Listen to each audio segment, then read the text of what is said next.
is an invitation for people to attend a leadership event or to participate in a leadership conference like this. Most people respond to that invitation with the attitude that that is not for me. That response is proof that your culture has done an excellent job in canceling who you are. This place, for example, would have been filled to capacity if we had said, come to a miracle service. So this doesn't affect me at all. I know exactly what's going on here. I expected you, and only you. I'm not impressed with crowds. You see me? I speak to them all the time, millions of them. My real love is people like you who believe that this is for you. You know, Jesus didn't like crowds.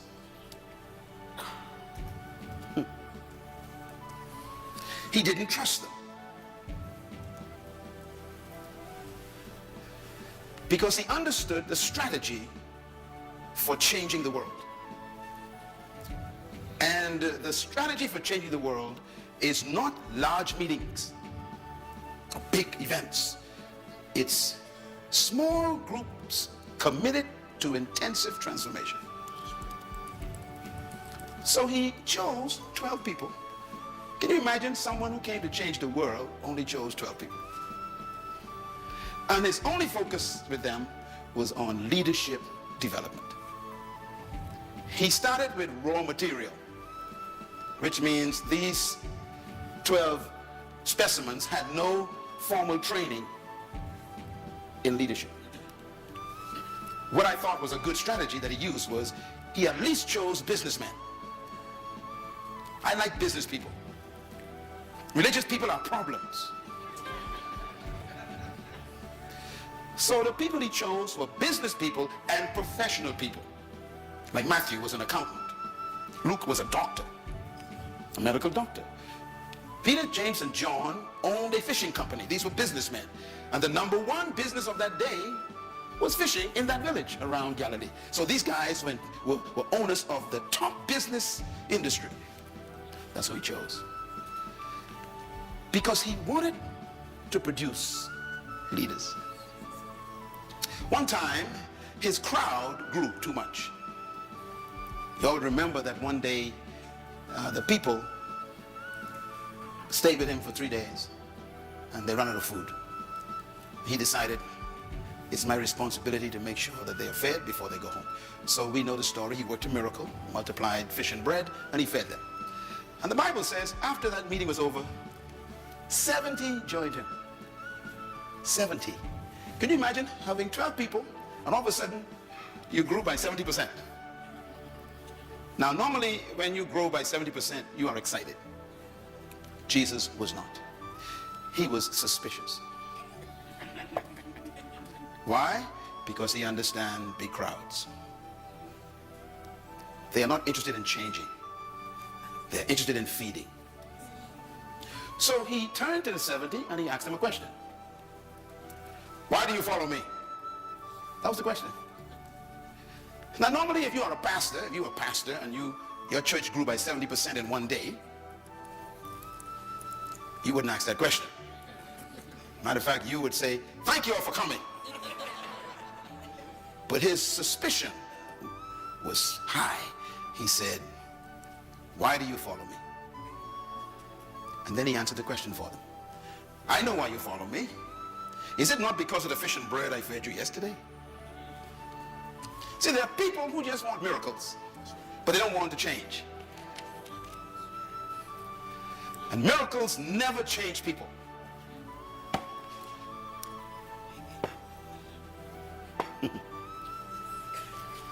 You would remember the children of Israel. They saw more miracles than any of you could dream of. And in the end, they were still cursing God. And then Jesus tops it off by saying, if you seek for a miracle, you are a wicked and adulterous generation.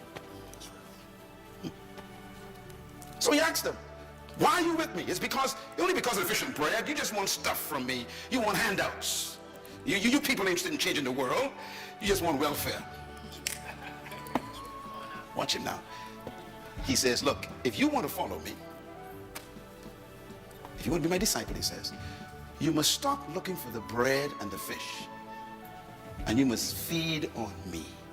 Eat my flesh, he says, and drink my blood. Now, those are the kinds of people who are here in this seminar tonight.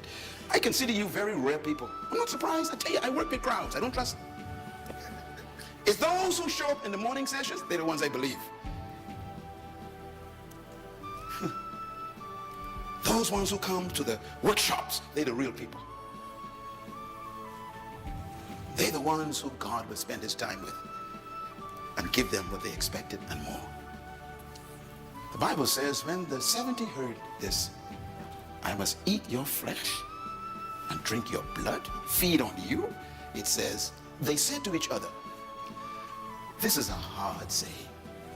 In other words, you are demanding too much. You want us to stay with you and look to you for our livelihood? It says, they forsook him and walked away. Could you imagine losing 70% of your members in one day? Sure, it can happen. But what intrigued me and impressed me is what he did after they left. It was a leadership act. Because he was training now these 12 guys, okay? So he turns to the 12, this text says, and asks them a question. Will you leave also? In other words, are you just like them?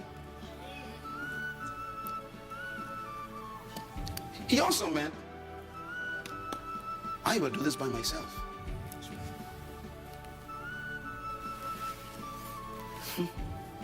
By the way, that's one of the most important principles of leadership, you know.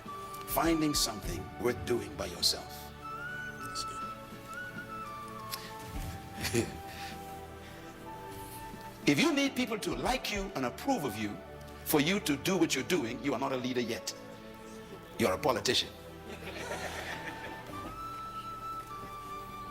He was willing to go alone. Peter spoke up and said, Master, Rabbi, which means master teacher. I'm going to paraphrase Peter, okay, a little bit. Peter probably said, we think you are crazy, Jesus. We too think you are a little bit weird, but you make sense to us. In you, he says, we have found the words that give us life or give our life meaning. That's what leaders do. Leaders give people's lives meaning. That's why they follow you. People will follow you when they receive a sense of significance for their own lives.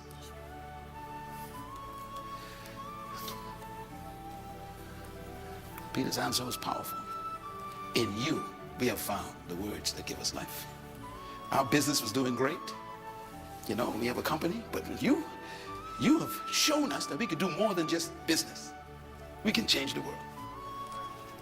And that's why we're here in this seminar the next 2 days. I guarantee you, if you listen to me very carefully, the next 48 hours, you are going to be transformed as a person.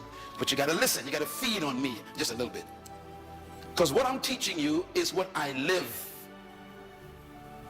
And it begins with discovering what I call your personal leadership. Leadership does not begin with people. It begins with you first. Let me give you a couple things to write down, because I'm giving you what they never taught me in church. And that is, everyone is a leader. Pastors are afraid to say that because they don't want no competition in the pulpit. But leadership begins with how you think. So let me give you my philosophy of leadership that I had to discover for myself to become the person I am. Everyone was created to lead. Say that with me. Everyone was created to lead. Say it again. Everyone was created to lead. That's a tough statement. Most of you don't believe that statement. I understand it. I understand. Because I was the same way. Because when you read that statement, there is a contradiction in your mind right now. There's a battle going on. I know what the battle is. The battle is a question. If everyone was created to lead, then who's going to follow? And there's your battle. You give you another statement. Write this down. Trapped in every follower is a hidden leader. These are philosophical statements, but they are very important because leadership begins with your belief. And your belief system determines your philosophy of life. If every follower is a leader, then the question becomes a problem again. What happens when they all become leaders? Who's going to follow? The fact that you ask that question is proof that you've been successfully convinced by your culture that only a certain type and group of people were born to lead while the other masses were designed to follow. That's really what you believe. That's why the question arises. Because you cannot see in your mind everyone being a leader. You have problems in your mind.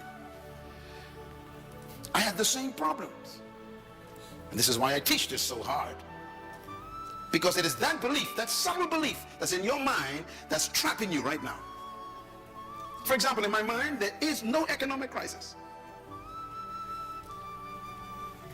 But that's because of the way I think.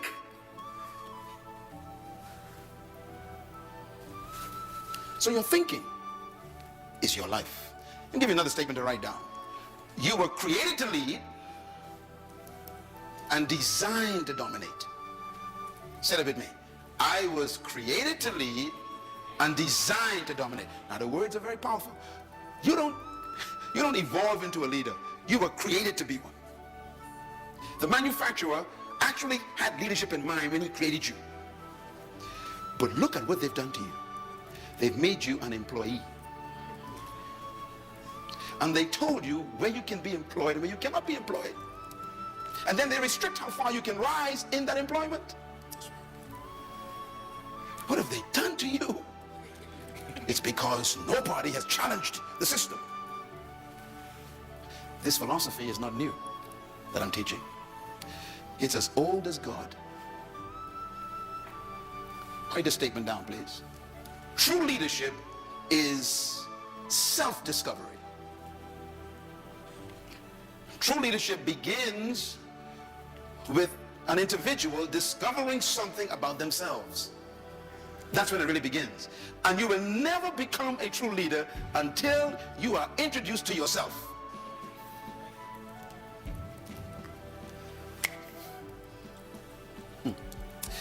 You know, if you were to study the leaders of history who really changed the world, beginning with people like Moses maybe, you know, here Moses is on a job. He's employed by his father-in-law. Employment. So he thinks he's a shepherd. You know, that's what I do. That's my job. And then he meets his manufacturer. The manufacturer says to him, you are the deliverer and the leader of 1 million people. You are also an author of the first 5 books of the Bible. You are the leader of a labor force. You are a lawgiver for all the nations of the world. They're going to steal your laws and use them. His answer, you must be talking to somebody else. You see, when you meet yourself, you're always afraid.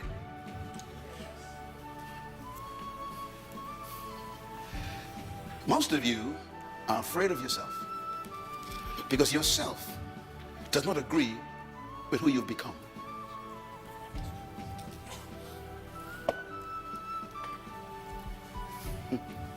You think you are a shepherd, a manager, a supervisor, and your real self is the first prime minister of a country called Israel. And when I introduce myself to myself, myself says to myself, that's not me.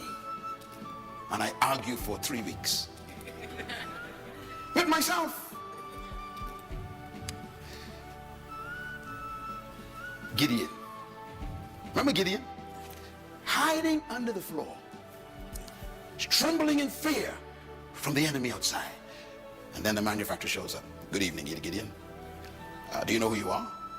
You are a mighty man of valor. Gideon says, who are you talking to? You see, when you meet yourself, you can't believe yourself. And we are so corrupted by our culture, we actually argue with ourselves with good arguments. Gideon says, I was born in the wrong family, born in the wrong clan, born on the different side of the track. Are you crazy? People like us don't be valors. We ain't mighty warriors. We are cowards. And the manufacturer says, you are a mighty man of valor. He says, tell you what I'm going to do. I'm going to put a fleece outside in the morning. If it's wet, I'll believe you. So he put a fleece, it's wet. He said, just to make sure, I'll put it out again if it's dry in the morning. In other words, here we are fussing with ourselves. You know why I came here to this conference? I came here to introduce you to yourself.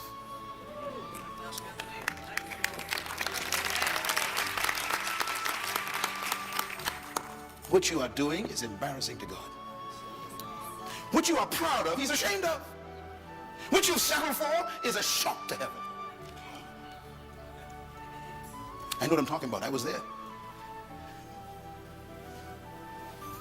You got to discover something. Here's the answer. Everyone is a leader in their area of functioning. Write it down. This is the concept of leadership that God introduced.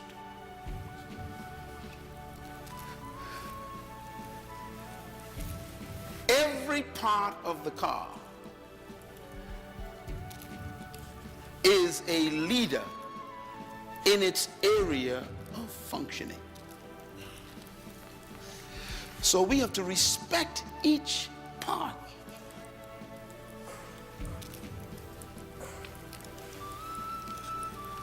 They have successfully convinced you that you are useless. And they use you to do what they want you to do. They meaning your culture. And you obey them because you don't know who you were born to be. You have no idea what your function is. When I discovered who I was, I became free from them. I began to dictate my own value. Therefore, I told them, you need me. Come on, say it. You need me.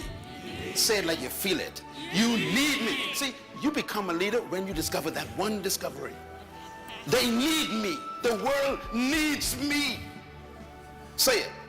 The world needs me. Say it loud. The world needs. I want you to say it with a revelation. Come on, say it. The world needs me. Let me tell you something. If you discover that, you become dangerous. You are not an accident. You are an assignment. Yes. Leadership. You know, we talk about leadership. This is a photograph of all of the leaders in the world together, the present ones, and a recent photograph taken. And I want to talk in this session about some of the areas I want to cover very quickly. First, my objective is to help you to see that we need and value leadership. Secondly, we want to talk about what leadership is, what it takes to become a leader. We want to talk about the principles of leadership tomorrow and the art of leading, how to do it. And then we want to talk about the cost and the price of becoming a leader. It is costly. And this is why we love following so much. It doesn't cost much to follow. But yet, when you follow, you hardly ever find out who you are. So you want to talk about those things. Now here's a leader that you all are acquainted with. He spent time in this state, born here.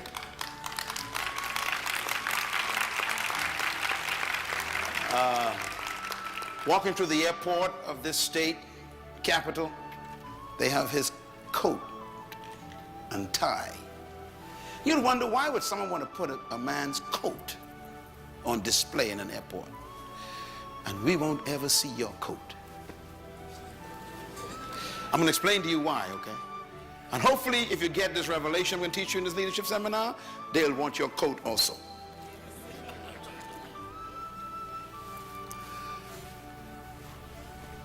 Leadership is an amazing thing. First of all, here's why leadership is important. Write this down. Nothing happens without leadership. Nothing happens without leadership. Number two, nothing changes without leadership. Number three, nothing develops without someone taking leadership. Number four, nothing improves in any situation without leadership. Number five, nothing is corrected without leadership. If something is not right in an environment, someone has to emerge and take the leadership. Number six, nothing advances without leadership. Number seven, nothing succeeds without leadership. Number eight is a reminder. We are always being led by someone, whether we think so or not. So look at how important leadership is. It improves, it changes, it develops, it corrects, it advances, and it brings success in life. This is probably one of the reasons why the religious people are so ineffective, because they pray too much for things to be corrected, to change, to improve, to develop, to advance, and to succeed.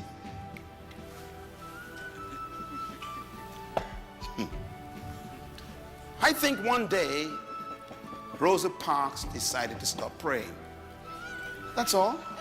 What made her a leader? She just decided, no more prayer. I'm now going to be active.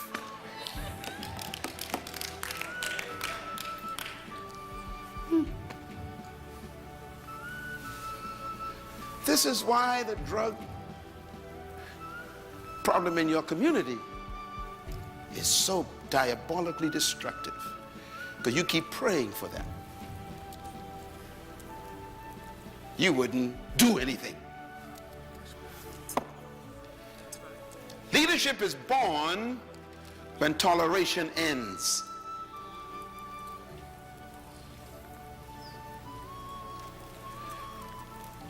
Why? Whatever you tolerate, you will never change. What did I say? Whatever you tolerate, you will never change. This is why there are very few leaders in your city. Your toleration level is very high. Leaders are usually angry people. As a matter of fact, you will learn tomorrow night the secret to becoming a true leader. And one of the secrets is anger.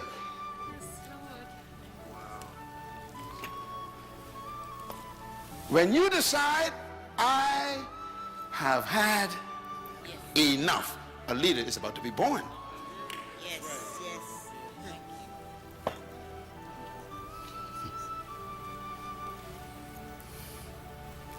Toleration is the graveyard of leaders.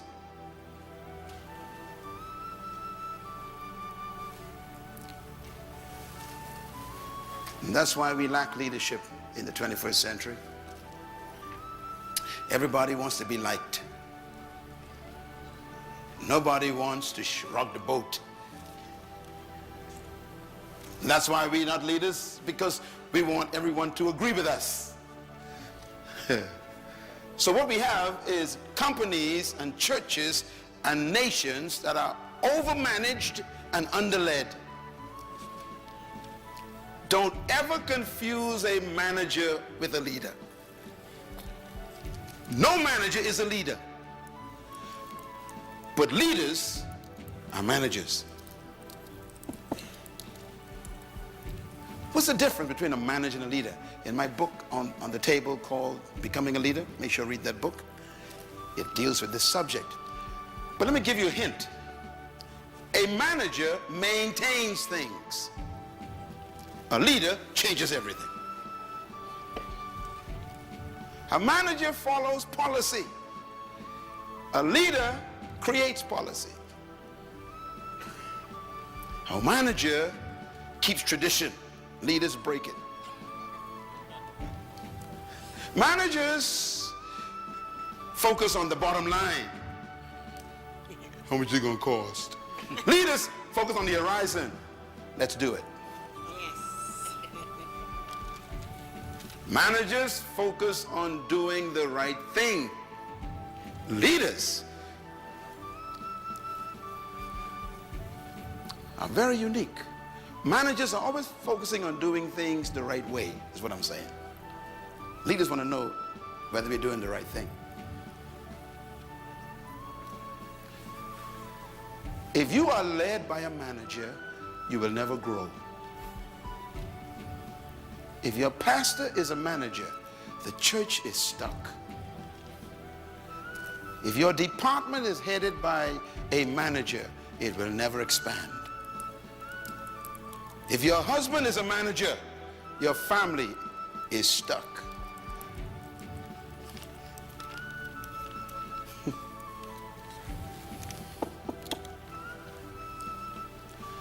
So we need managers, but we need leaders more than managers. Because leaders is what give managers work to do. Let me ask some questions. These are some interesting questions I pose to students everywhere. I teach this in universities and I do surveys. And here's my question I give them. Is leadership about power?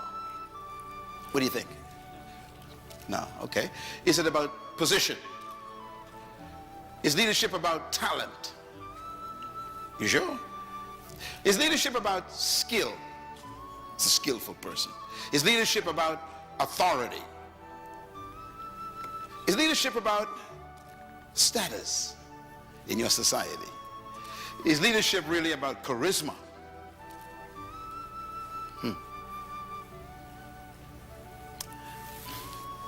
By the way, the word charisma is a Greek word.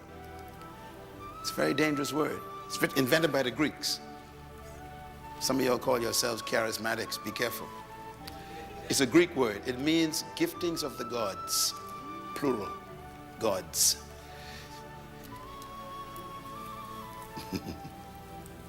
Because they were polytheist. They believed in many gods. Charisma. The giftings of the gods. Paul used it.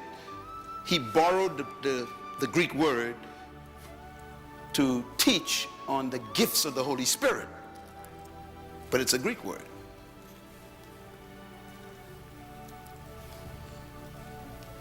Charisma. We have our own idea what that means. Last question, are leaders born or made? Very important question. Some people struggle with that. I answered it years ago.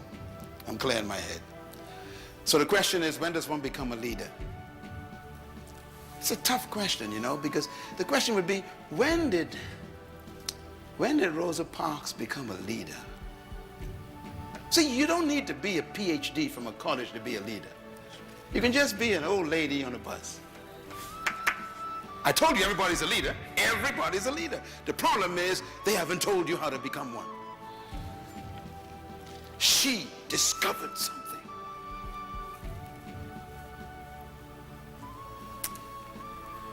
Don't die the way you are. Don't give them the privilege of firing you. You're better than that.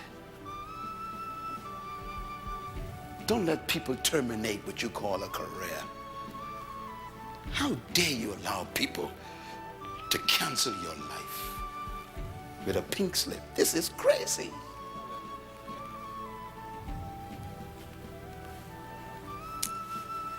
That's why we're here.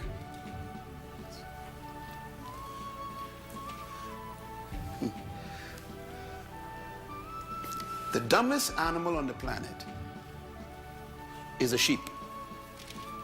Some of y'all don't know that. In case you don't, I'm going to say it again. The dumbest animal God made is a sheep. Do you know why? There are no leading sheep. I want you to study a flock of sheep anywhere. You will never see a leader.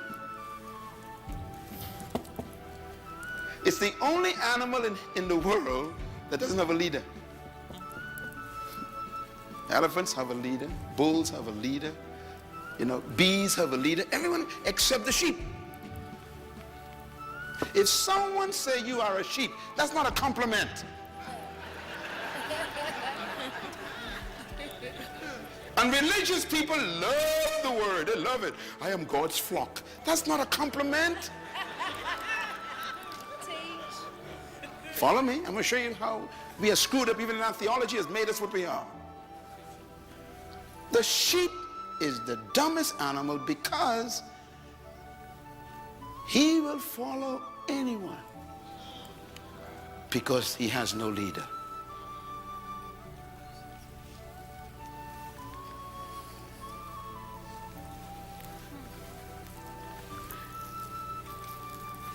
So I have a little test for you. If an army of sheep is led by a lion,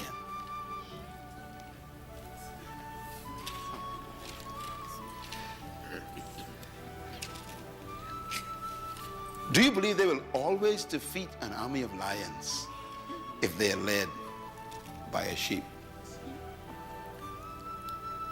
And the answer is yes. An army of sheep led by a lion will defeat an army of lions if the lions are led by a sheep. What's the moral of this parable? Here it is. Write it down. Number one, leadership determines the quality of the followers. You know, a good leader can transform cowards into warriors. A good leader can transform frightened people into fearless people. Again, what a state to be teaching this principle. The state of Georgia. Years of oppression. And then a short little preacher became a lion. And he motivated frightened people to stand in the face of water hoses. He turned little girls into giants who could face dogs. I mean, this is leadership is so powerful. It can transform cowards. Here's what it means. Number two, leadership determines the mentality of the followers. This is how powerful leadership is. Leadership also determines the morality of the followers. Your morale and your morals can be transformed by the right kind of leader. Leadership also determines the attitude of the follower. In essence, leadership determines the commitment of the follower. That's why we need you. We need you to discover your leadership, because there are people in your city who are being abused by the system. And they need someone to emerge who will give them hope. Because leadership determines the destiny of followers. I couldn't say it any better than my own greatest leader of all time, the ultimate leader of life, when he said these words: if the blind lead, wow.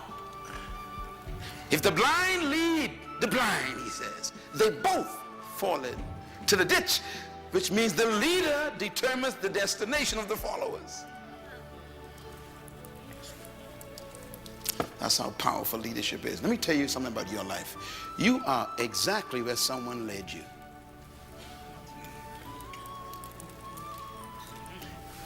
If you you don't like where you are right now in your life, you're going to have to reconsider changing leadership.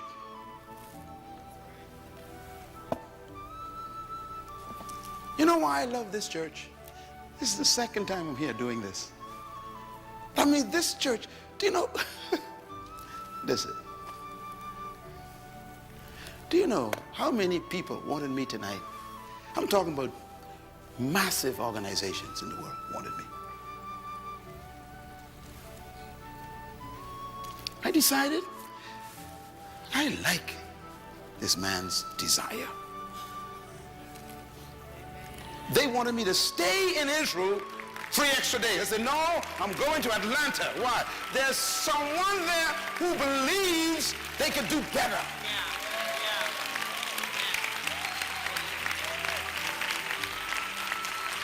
I don't think the members of this church really know who their pastor is.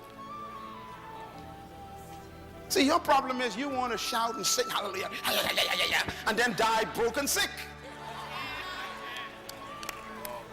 This conference is about to set you free from that stuff. Yes, sir.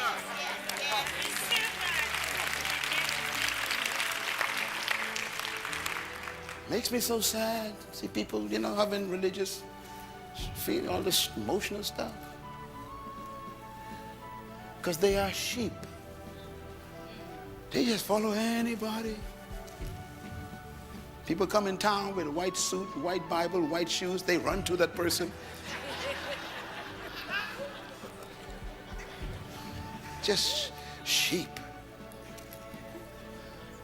If the blind, what? Lead.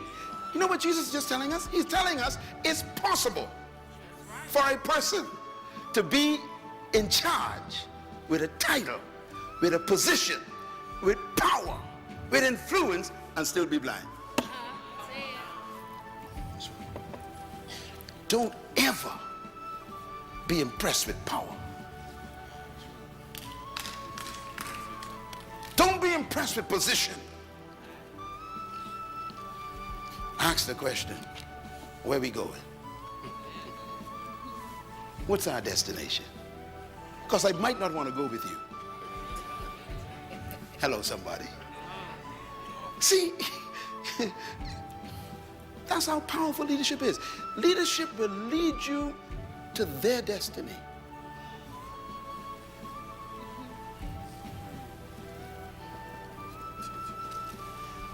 Some of you know the story about Jim Jones in Guyana.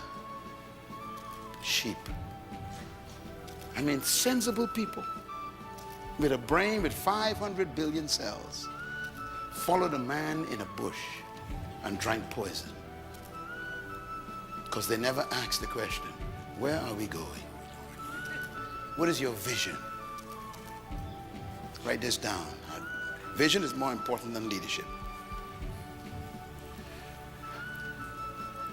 Please get the book on vision on the table, please. Very important.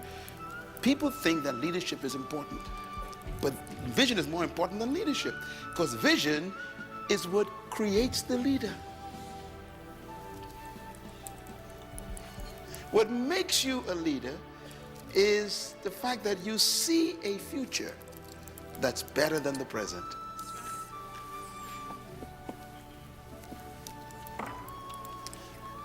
So leadership is powerful. There are two animals that God identified himself with. Both of them are leaders. One is the eagle, the other is the lion. I always wondered why God did this. But he created them, so he knows their qualities and their character. I love them both. I always love eagles and lions. You come in my office, you see lions and eagles all over the place. In my home, lions, eagles all over the place. You know, in a couple of days we go to Africa. I told my planners down there, I gotta go see the lions again. Every time I go, I gotta spend time with my cousins. And I go and spend the whole day with them. My wife and them, with the lion, we go there, we spend time with them. Why? They remind me of me. They remind me of leadership. As a matter of fact, Jesus says he is the Lion of Judah. Not the puppy or the dog. The Lion of Judah. Not the monkey or the raccoon. The lion. God identified himself as a lion. You better study the lion. Because he rules the universe. You know, God identified with the lion and he rules the universe. That means the lion has some qualities that he wants you to study. Here's some of the lion that's very strange. Number one, the lion is not the tallest animal in the jungle. He's not the strongest, he's not the biggest, he is not the most powerful, and he's not the most intelligent. And yet he's the leader. Tell your neighbor there's hope for you.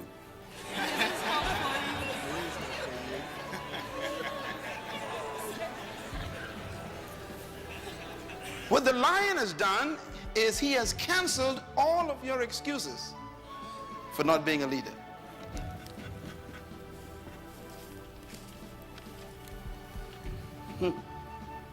The color of his mane and his skin doesn't inhibit him from being a leader. His intellect, his strength. There are so many animals in the jungle more powerful than the lion. Stronger, taller, bigger, more intelligent. And yet the lion eats all of them for lunch. As a matter of fact, when the lion sees an elephant, he simply thinks lunch. Why is the lion the leader? Because of attitude. Write it down. Just attitude. Attitude comes from your belief system and it produces confidence. The lion believes that he can eat an elephant. That belief becomes the source of his confidence, and so he moves toward the elephant. The elephant is 50 times more powerful, 100 times bigger, 80 times more intelligent, 60% more powerful, and yet the lion eats him for lunch. Why? Because the lion's attitude reduces that elephant to a meal. This is why he's the leader. Leadership is 80% mentality, attitude, and 20% skill. And this is why skillful people work for those with the right attitude.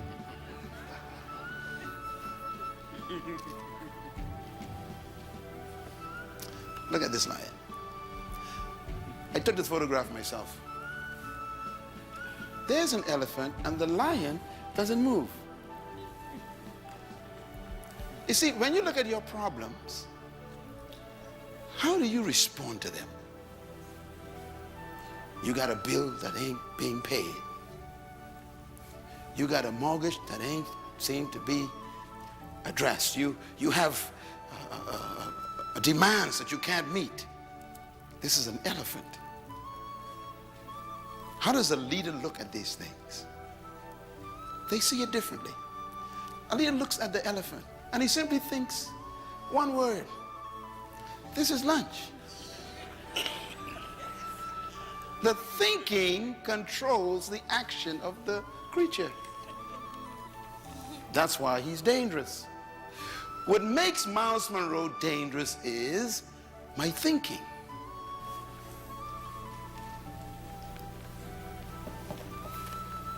If I tell you my story, you'll know that I am a miracle mentally.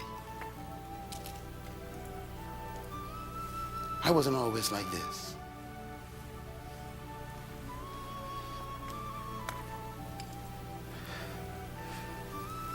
I was changed between my ears.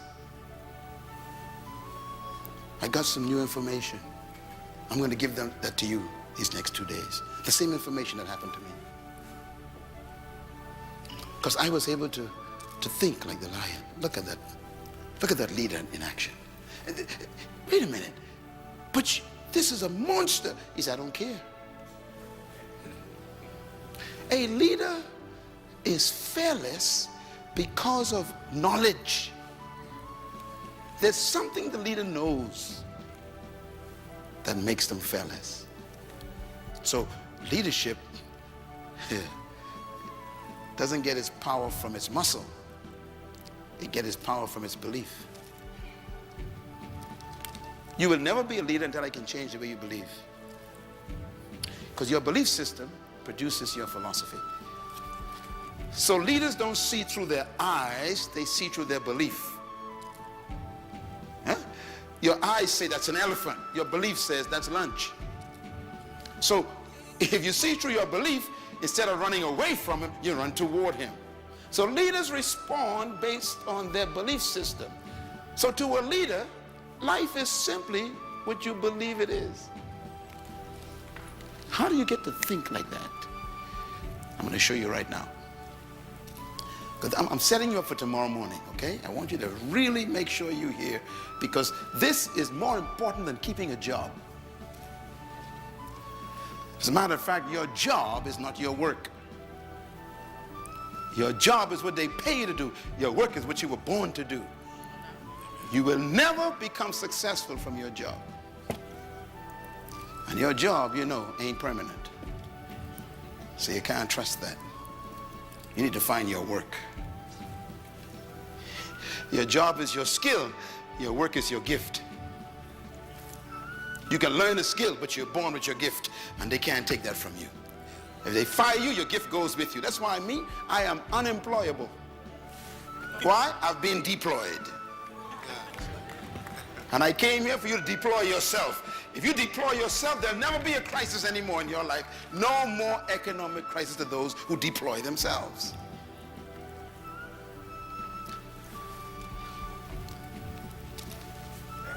How do you think? And how do you get to think the way you think? And what made you think what you think right now? Where'd you get this attitude from that you have? The history that created you is still with you. And even though you wear different clothes, drive a different car, it's the same person. Because somehow our history is so heavy. It's tough to cut loose. We still apologize for being successful. We feel ashamed to be in charge. It's amazing. See, when you still carry your history, you are afraid of success. Because you may lose your friends who ain't going nowhere. Very subtle problems. Your attitude is so powerful. It creates your atmosphere. It also is a source of your natural lifestyle. And if you're going to change your life, you got to change your attitude. Now here's the bottom line. Write this down. Your belief system is the source of your attitude. I know you came and you're thinking, Dr. Munroe, tell us 10 principles of leadership. No, that's not what you need first. You need to change the way you think first.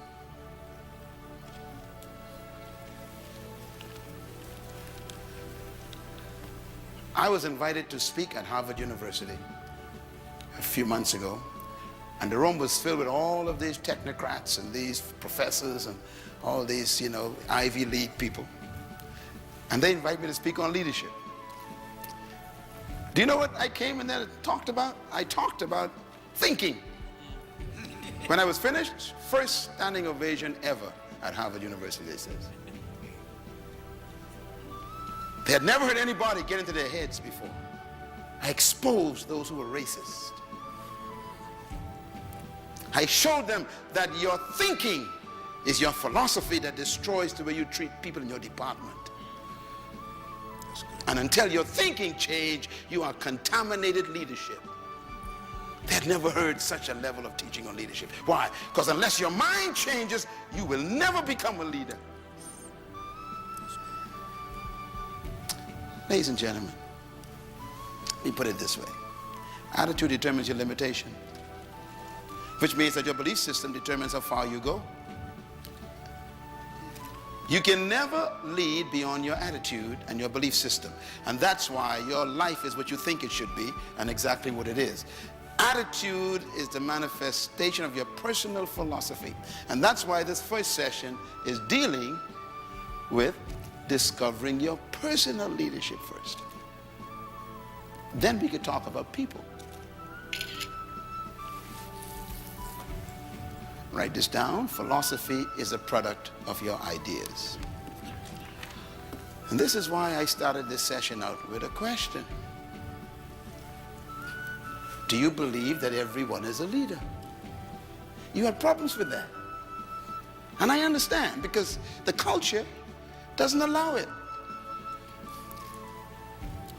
Could you imagine going to work tomorrow telling your boss, I am a leader too? You just have problems with that.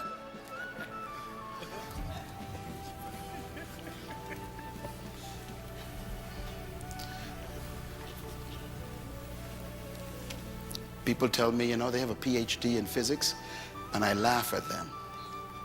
I say, really? So what does that mean? That means nothing to me. That doesn't make you better than me.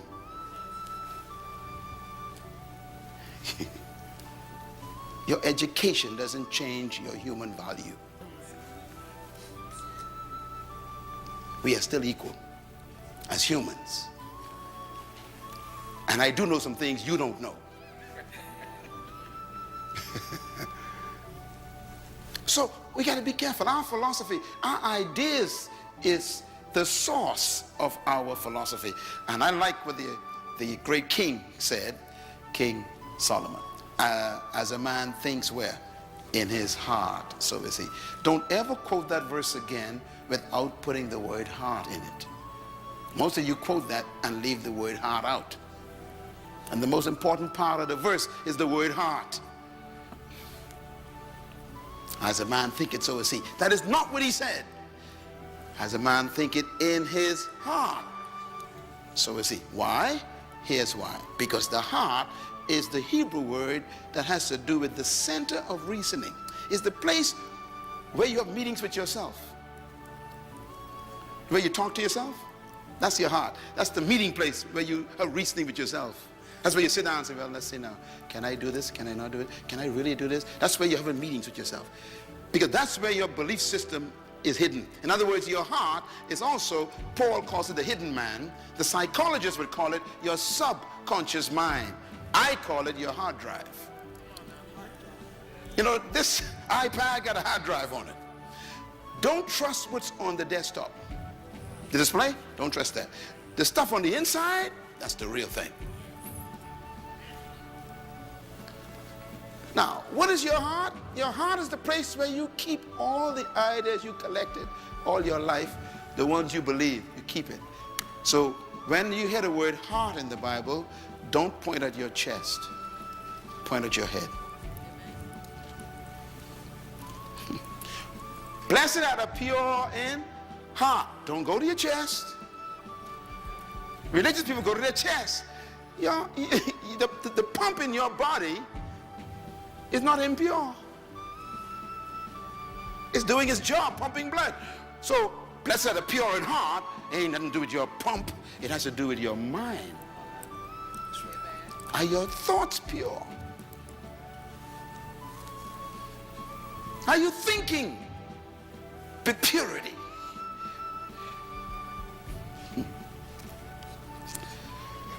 So, he says, as a man thinking in his heart, so is he. As a man thinks in his subconscious mind. What have you downloaded as your software on your hard drive that you believe? Every time someone presses a certain button in your life, whatever is there comes up. For example, there's some of you black people in this room, when a white man comes into your department, you become very nervous. And when a black man comes, you act like you don't care. In other words, there's something in your heart, your hard drive still got some problems. There's some viruses. You're sick.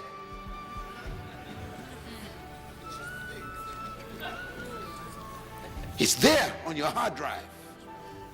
40 years of struggle and it's still there. You ain't free yet. You just delivered. That's good. Deliverance is when you leave Egypt and enter the wilderness. Freedom is when Egypt leaves your mind. So stop telling people you're free. You are still in the wilderness. And notice what God did in the wilderness, eh? He kept them going around in circles. 40 years going round in circles. You know, my wife and I had an experience, I'll never forget this. We went from Israel to Egypt. And, you know, we were going to visit Egypt for the first time. And this years ago we went there. We've been there a couple of times. And, man, the aircraft took off. And I'm getting excited. I'm going to see Egypt. I'm going to see Pharaoh, you know, remains of the, you know, all this stuff. Get excited. And before I could get excited, they said, we're about to land. Fasten your seatbelts. I said, wait a minute. We just took off. And the flight attendant says, yes, we're landing. I said, well, we just left. She said, yes, but we're landing. Ah. I said, what are you talking about? It's only been 20 minutes. She said, yes, we are in Egypt. 20 minutes. We are in Egypt. I said, what are we doing in Egypt already? She says, Cairo is only 20 minutes away. No, you didn't hear what I just said. Okay, let me explain it to you. It took Moses them 40 years to go from Egypt to Israel, where I was. 20 minutes. So when we got to Egypt, right, they picked us up, took us to our hotel, checked us in, and then our first tour guide, you know, came to get us, and we boarded the bus, and we going out to the pyramids. On our way up there, I became very intrigued. So I asked the driver, I said, excuse me, sir, how far is Israel from here? He said, oh, it depends on how you go, he says. I said, well, explain it to me. He said, well, from Cairo to Israel, Jerusalem, if you walk, it's about 40 days.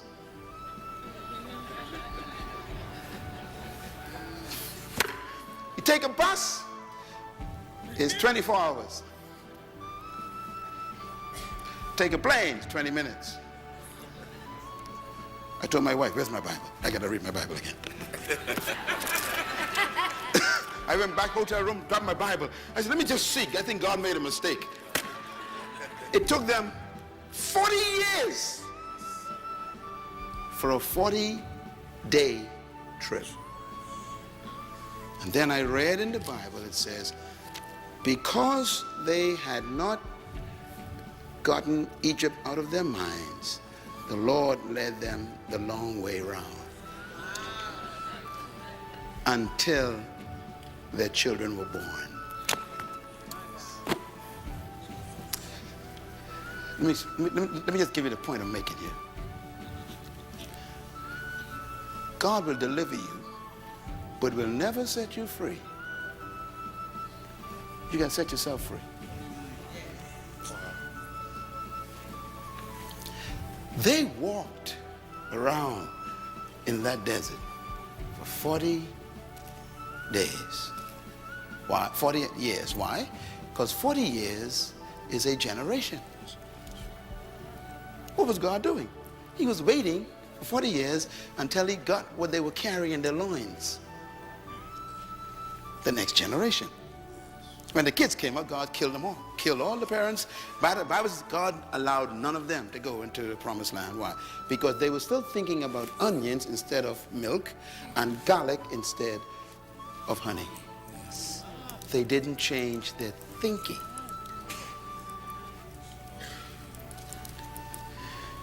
Your mentality is more important than your location. If you don't change as a person mentally, you will stay where you are physically. So God killed them all. Only 2 left. And those 2 were born in the desert. Caleb, Joshua. They had no memory of oppression. They believed anything was possible. Leadership begins with thinking. So my question is, what is your philosophy of leadership? Well, why don't you believe that you could own a company? Why the first thing you look for is a job instead of look for a business? It's subtle questions, but why? Why do you go to college and study an area that guarantees employment rather than guarantees deployment. Because your hard drive is stuck.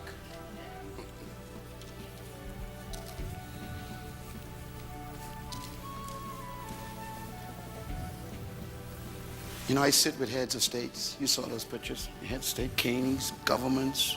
I work with them all the time. And most of the folks who run countries are sick just like you. They don't know what to do with the country. Power doesn't make you smart. It exposes your ignorance.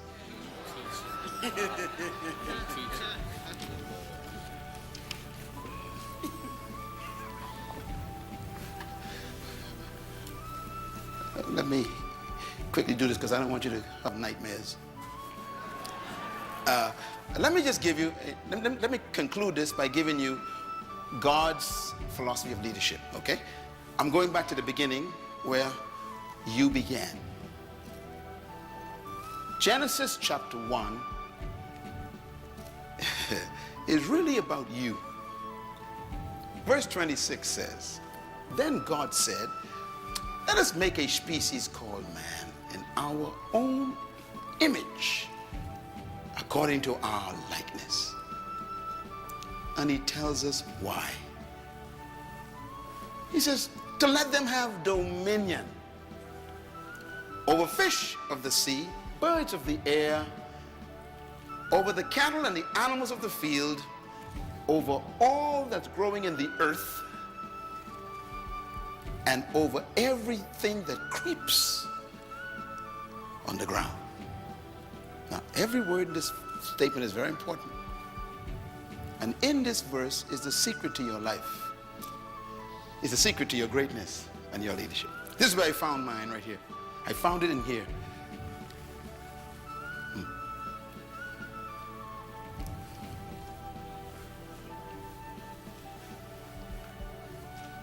I'm just going to say this. I hate to talk about these things, but I'll just say it. In a lot of my contracts with governments, they pay me $5,000 an hour. Could you imagine? You work for 10 hours, 3 days. Okay, I used to sleep on the floor with roaches. I am from a family of 11 children. One mother, one father. I am number 6, right in the middle. We were born in a wooden house on 4 big rocks in a small, low-income, poor area called Bainstown in the Bahamas, in an island 7 miles wide. That was my life. 7 miles wide, 20 miles long. I was born middle of the island, poorest part. The house had 2 rooms. 11 kids now, 2 bedrooms. One for my mother and father, one for my 7 sisters. We slept like sardines. So the 4 boys slept on the floor. That's where I was born.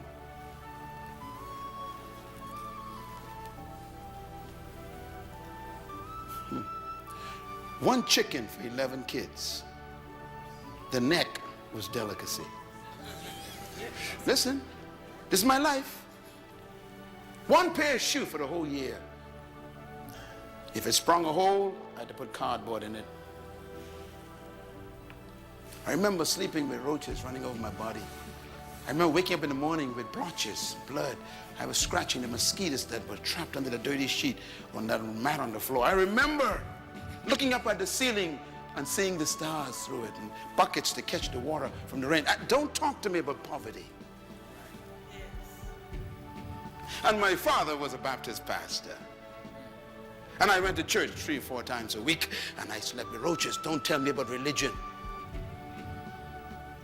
So when I talk to you from this position I'm talking to, I'm telling you what worked for me.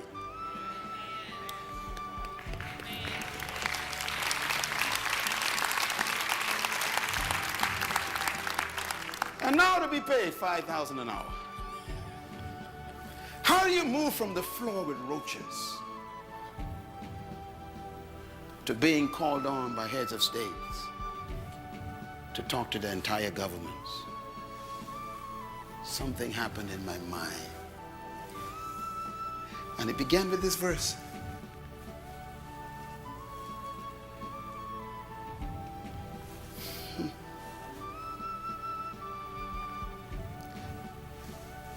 Let us make man. The word man here is the word ish. I-S-H, write it down in Hebrew, ish. It's a plural word, which means that God wasn't making a person, he was making a species. All of us is called man. For example, we call all dogs, dogs. We call all cats, cats. God called all of us man. Man is the designation of the whole species. It comes in two models, male and female. But it's all man. And then he says, I want to make this particular product in my own image. Write the word image down. See, this stuff is important. This is what set me free. The word image doesn't mean to look like. The Hebrew word means characteristics. Characteristics. Let them have the same characteristics, qualities of God. No Baptist pastor told me that. My father couldn't teach me that. He didn't know it. I had to find it for myself. I have God's character. Wow. What a discovery for a little boy sleeping on the floor. I am just like my father, God. Oh, my mind was changing. You know, we had teachers from Europe because we were oppressed by the British, you know. We were bought there as slaves years ago. My great-grandfather was a slave, you know. And so the British people, man, they told us that we were half-breed monkeys. They were very clear. They said, you are not fully humans. They told us this in class. One of them said to me, you are retarded. Your brain is maldeveloped. You are not able to be educated. All you can do is music and dancing.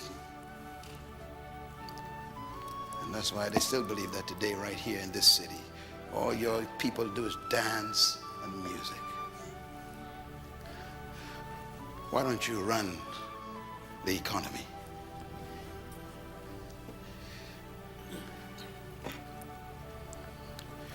We're not world changers, we are entertainers.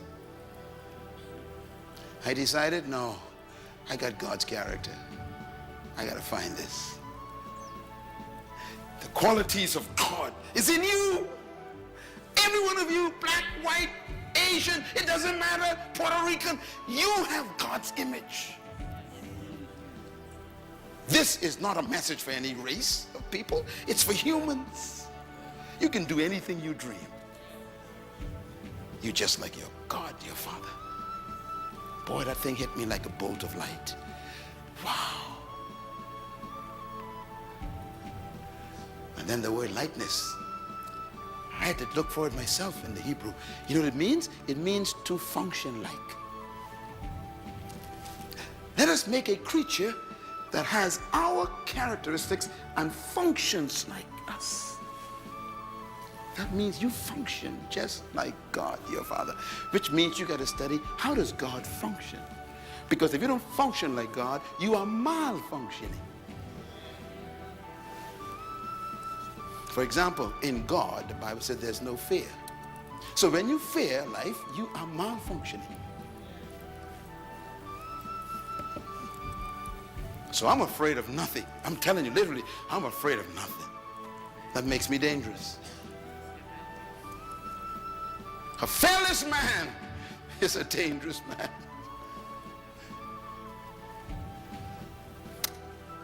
I'm not afraid of death. And that's the highest threat you can give me. And I'm not afraid of death. And you'll find that all true leaders have no fear of death. As a matter of fact, they have an affair with death. All true leaders. Why did God create you? Read it. To have what? Dominion. So what was the motivation for God's creation of you? Dominion. Why did God create you? Say it loud. Well, what motivated God to create you? What was the reason why God created you? Yeah, not to have worship services. He never said prayer meetings. He never said to be a bishop. I don't know. Culture has done a good job at us. Here's a guy who's a bishop and can't pay his light bill. Here's an evangelist who owes everybody. Here's an apostle who can't even pay his mortgage.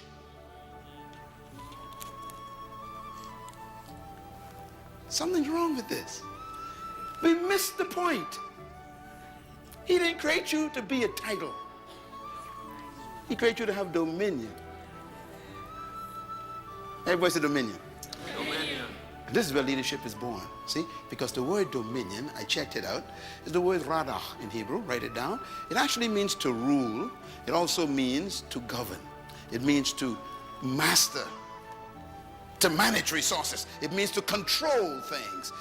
It means to have sovereign authority. It actually means to lead. Please buy this CD and listen to it a few times. Get this in your spirit. That is why you were created. To be a ruler, a governor, a manager, a controller, an authority, and a leader. Now, here's why I changed. Here's why I changed. When I discovered this, I had to discover the second principle. I'm going to give it to you.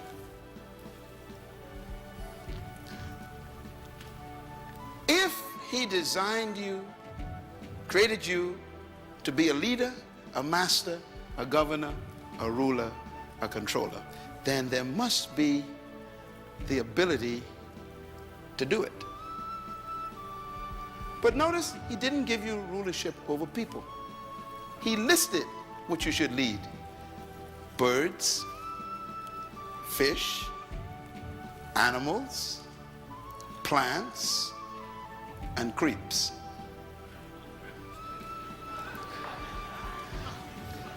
This is very important. God says, let's make a leader, a governor, a manager, a ruler, not to rule people. So leadership in God's mind is not about people. It's about resources.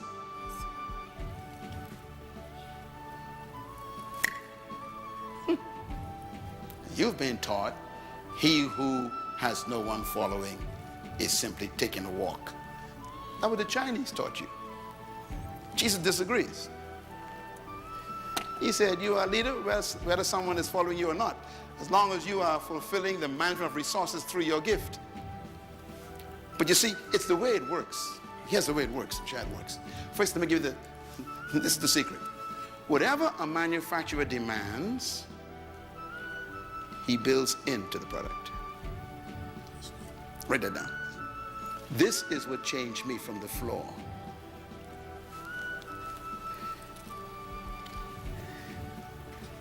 Whatever a manufacturer demands from a product, he builds it into the product. Am I right? Am I right about this? Think about anything. Your car, for example, your computer,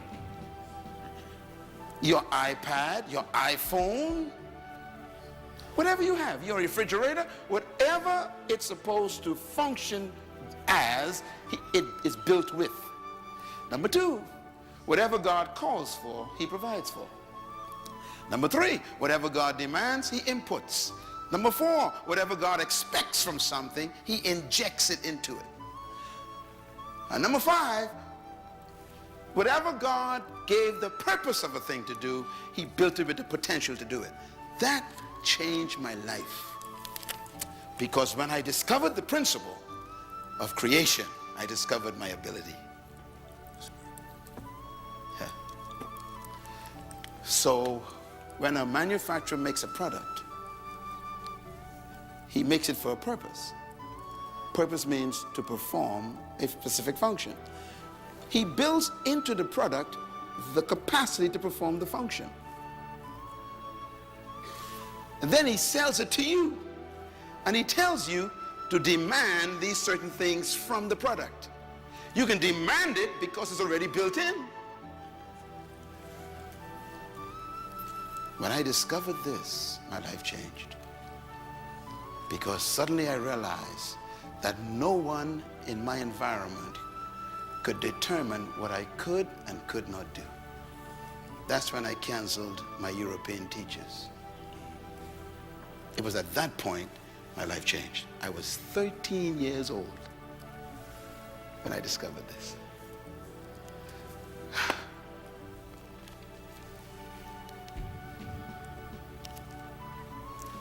I want to show you something. Give you an illustration. If God created you to dominate, then the capacity to dominate is in you. Do you get the principle? Okay, so whatever you were born to do is built in. So here's what I want you to take a look at then. Conception does not guarantee manifestation. Now what I mean by that is, a bird and a fish were created by God. The fish was created to do what? Swim. So fish do not attend swimming lessons. I know it sounds simple, but it's very important. Why? Because swim is built into the fish. Why? Because God demanded the fish to swim. So he put the ability in it. Birds were designed by God to fly. So birds don't attend flight school. Flight is built in. I like this one. Seeds. Seeds were designed by the Creator to bring forth trees. You'll never find a seed attending a tree growing convention to learn how to grow trees. Why? Where's the tree?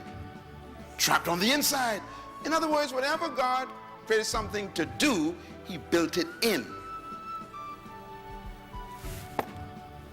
Your culture and your educational system doesn't allow you to discover that. We are educated to be employed, not to be deployed.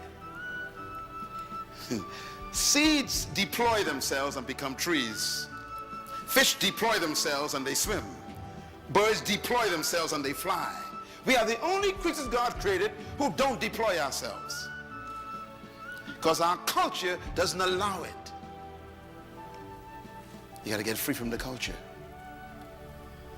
And it's seminars like this that make you begin to have a meeting with yourself and discuss yourself with yourself and say to yourself, self, am I who I really am? You know, here's my conviction. This is why I believe that buried in every human being is a leader, trapped by an erroneous philosophy that you were born to follow. Let us make man to have what? Dominion. To govern, to rule, to lead, control. Which means that somewhere inside of you is a ruler, a controller, a leader, a dominator. Somewhere in there.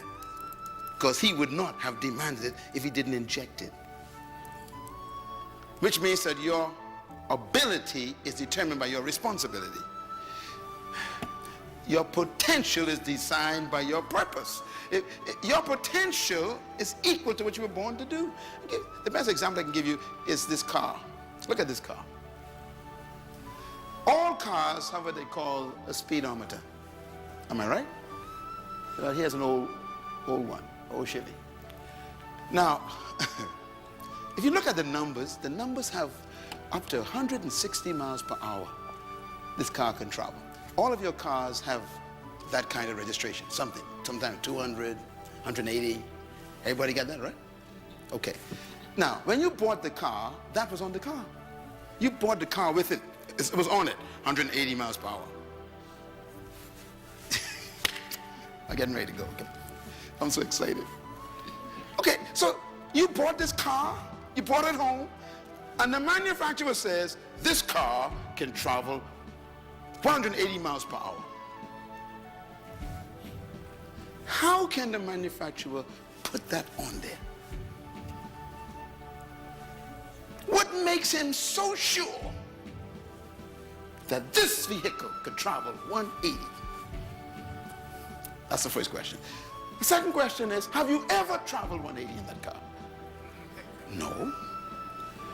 Let me tell you how stupid our philosophy of our countries are. We sell a car that could travel 180 and put a sign up 50 miles per hour. It's amazing. It's crazy. I don't understand it. I have no idea how they got this idea. I don't know where it comes from. But it tells you the nature of your culture. Don't try it. They give the company permission to build the capacity, but restricts your ability to use it. And you never thought about that. And that's the way they think about you.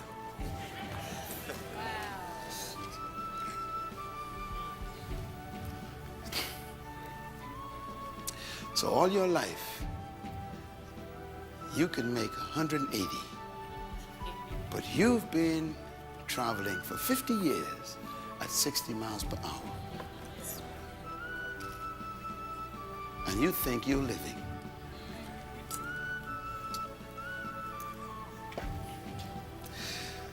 The capacity is present.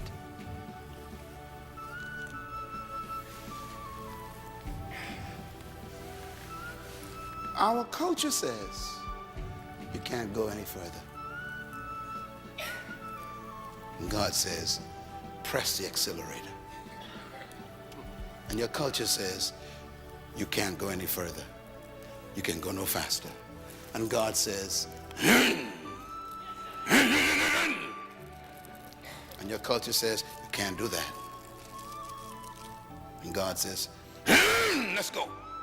And your culture says, stop. That's as far as you can go.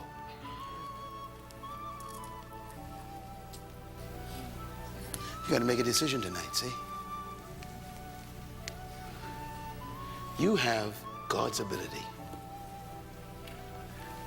And man puts up the signs.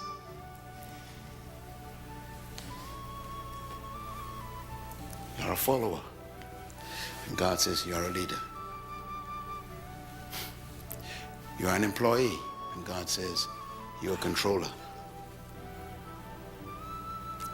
You are a subject. And God says you are a ruler. They keep putting up signs. One day, I was in Germany. My wife and I spent 6 months in Germany. And one day we were going from München to another city for me to speak. And we got on what they call the Autobahn. The Autobahn is a road without limit, no speed limit. Okay, once you get, you can go as fast as you can. So my host was driving in beautiful black Mercedes. And you know me, I'm from the Western world where there are signs everywhere. Okay? You guys ain't got no Autobahns here. So I'm on the highway, man, and he said to me in German, I spoke German. He said, have you ever been on an Autobahn? I said, what is an Autobahn? He said, this is the street we're about to enter where there's no limit. We can drive as fast as we want. I said, what? He said, would you like to drive? I said, yes. For the first time in my life, I have an opportunity to open a car. I felt so excited. I said, man, I get to drive without... He said, yes. So he pulled off to the gas station, switched. I got in the car. Hey. My. He said, go on, turn off. We turn off onto the highway. He said, okay, go ahead. He says, we're going to be driving for another 4 hours, so don't worry about it. And man, I began to see that needle go up, and I become excited. And I hit 60, right? Mentally, 60. I go, oh dear. He says, go ahead. I said, really? He said, go ahead. And I went up 80. And my whole heart begins to pump faster. And I'm thinking, I'm flying. He says, Dr. Munroe, please go ahead. I said, you mean? He said, yes, go ahead. I went up 95. He says, go ahead. Now, the car could make 250. And I'm thinking, oh, Jesus, man. He says, go ahead. You are going too slow. Cars are passing me. So I hit 100. And my whole body began to rebel. My mind began to rebel. And I realized that I was corrupted by my culture. And he said, you are going too slow. I ran 120. He said, will you please? Now, by this time, I'm the only car on the road. I'm feeling now, man, 125. This is it. I'm the fastest man in the world. And I'm flying out. I'm flying. All of a sudden, 10 minutes later, a car passed me. He said, I told you you're going too slow. I went to 150, and my whole body, my whole mind, everything locked up and said, you can't do this. He said, what's the matter? I said, this is 150. He says, you're still going too slow. This is the Autobahn. The average speed is 185.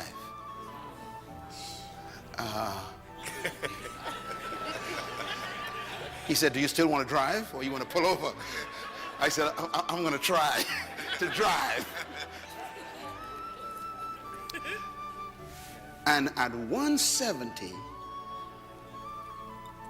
there was a barrier broken in my mind.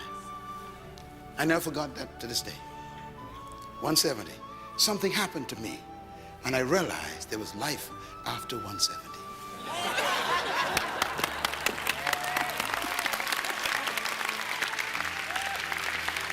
Wow, man. 185, man, I'm flying. Shoo. I said, can I go more? He said, go ahead. And 190, shoo.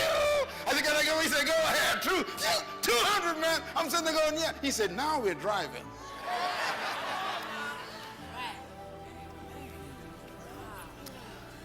My life has changed that day. No more barriers in my life. There was a point where I had to break it. That's why you're here this week. I'm going to take you to that point.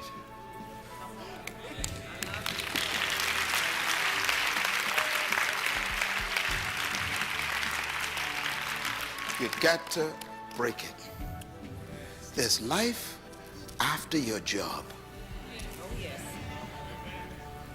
There's life outside your career. There's life beyond the pulpit. Don't let the pastorate become your cage. There's life beyond your employment. You gotta break it. You're a leader. I call it unreleased potential. Driving at 50 with a car of 150. See, you think you're doing well until someone passes you. I thought I was doing well. The guy passed me. I said, excuse me.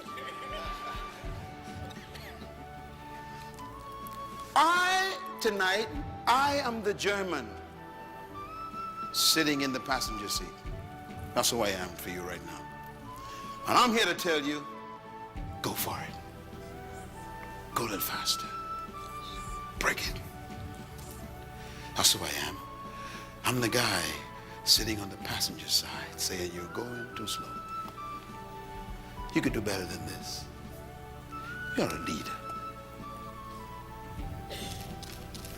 I hope that this first night will cause you to think about your own limitations. Because that's you. The Creator is the only manufacturer I know who hides a man inside a boy. He hides a woman in a girl. He doesn't create women, he hides them. He doesn't create men, he hides them. I wonder who's trapped in you. I wonder if we'll ever meet you. I guess the graveyard will get it.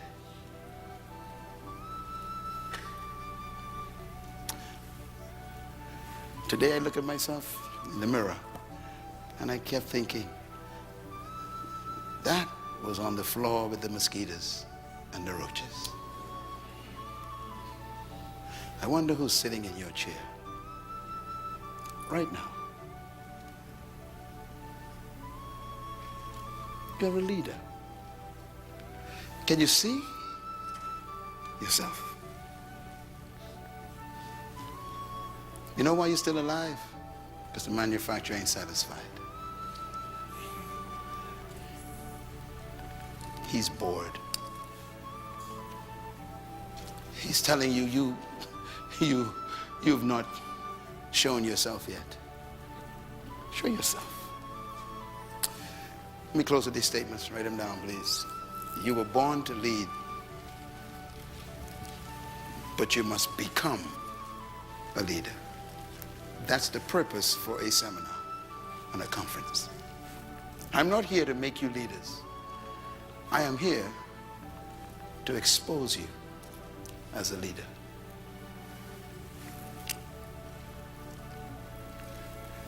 A seed is a tree,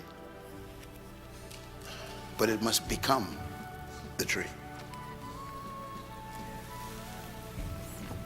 And that's the way you are right now. You are a great woman, an awesome man, but you must become.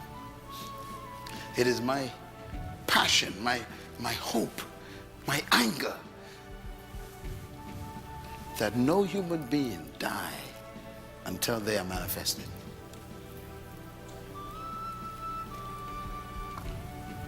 Let's meet you before you go. Let the world see who you really are before you leave us. Show us yourself. Show yourself.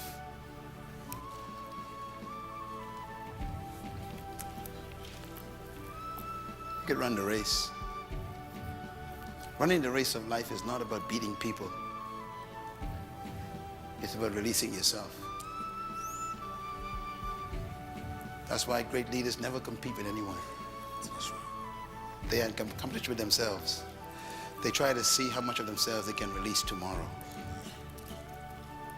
It's leadership. I will never compete with you. I'm too original.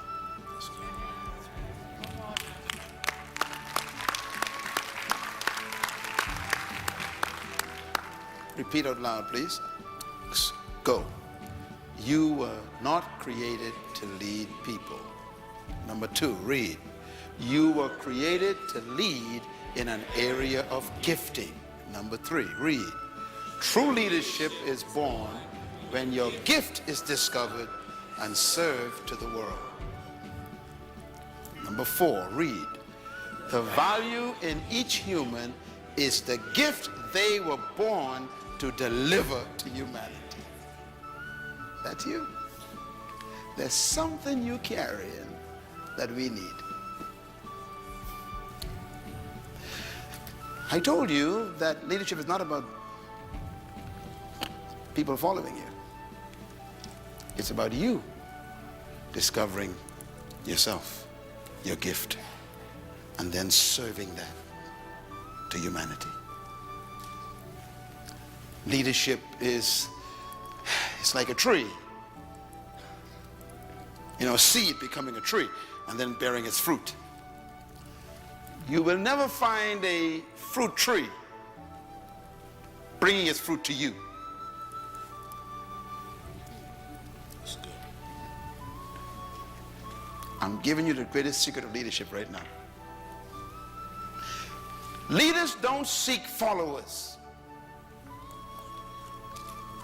Followers are attracted to leaders, just like you are attracted to the tree's fruit.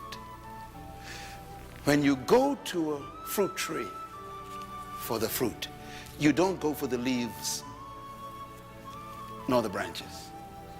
What do you go for? The fruit. And that's why no one's following you yet.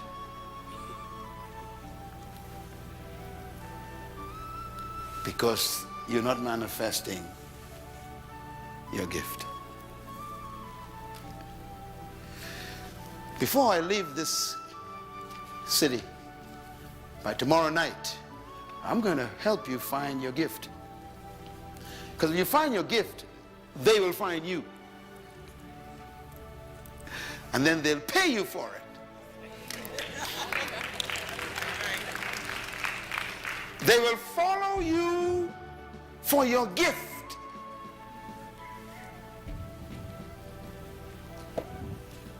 I'm talking about your gift you're supposed to give to humanity. The greatest statement I've ever heard about gift and leadership is this: for I did not come to be served, but to serve myself, a ransom for many. That's why we come to him. If you want to be ransomed, you come to the tree. I serve myself, he says. That's why the greatest leadership in the world is to become a servant. Get it? It doesn't mean you are a slave to people. You are a slave to your gift. You serve it. But if you can't find it, you can't serve it. Therefore, you become employed. Tonight is the beginning of change for you. I came from around the world to talk to you because the Creator is ready for you to manifest yourself. What a meeting we have these next 2 days. You're going to meet the most important person you ever met in your life. You're going to meet you.